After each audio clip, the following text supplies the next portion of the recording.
Neti-Neti, the philosophical method of negating all that is not the self, often appears elegant and convincing at the level of theory. One can intellectually agree that the body is not the self, that thoughts are transient, that emotions arise and pass, and that identity itself is constructed. On paper, this process of elimination seems clean and decisive. It promises a kind of inner freedom.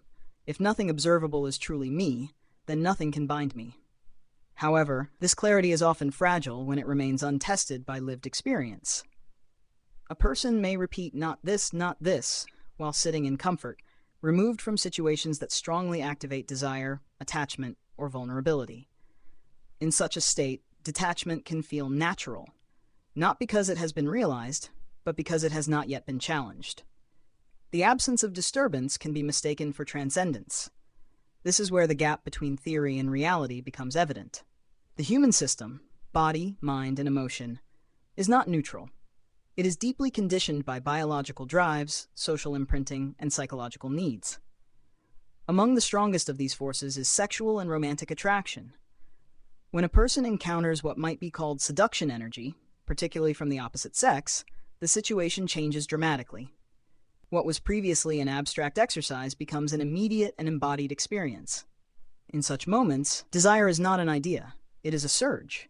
Attention narrows, imagination intensifies, and the sense of I becomes entangled with wanting.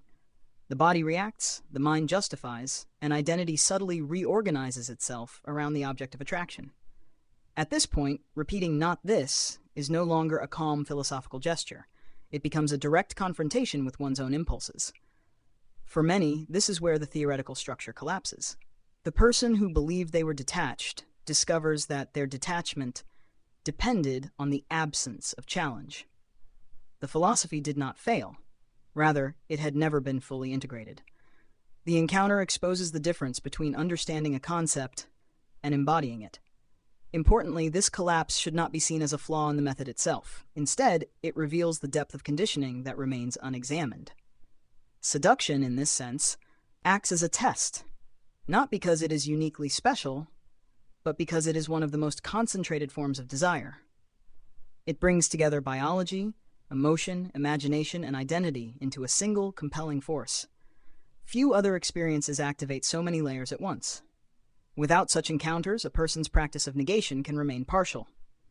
They may successfully detach from mild thoughts or everyday concerns, but they have not yet faced the intensity that truly challenges the sense of self.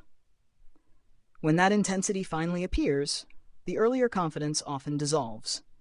The individual realizes that saying, "I am not this," is easy when the stakes are low, but far more difficult when the entire system is engaged.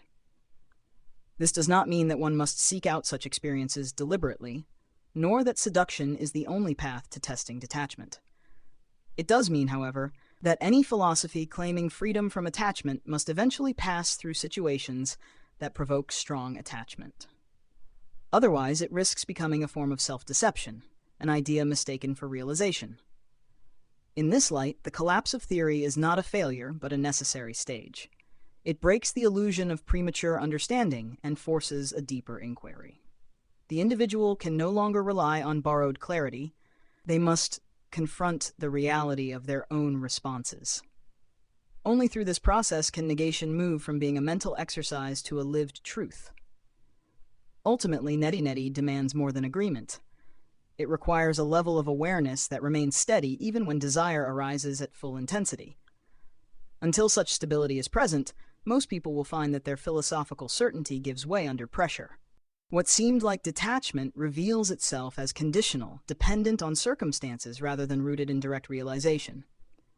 Thus, the role of powerful experiences, such as seduction, is not to invalidate the philosophy, but to expose its incompleteness when it is only theoretical. The real work begins where the theory fails.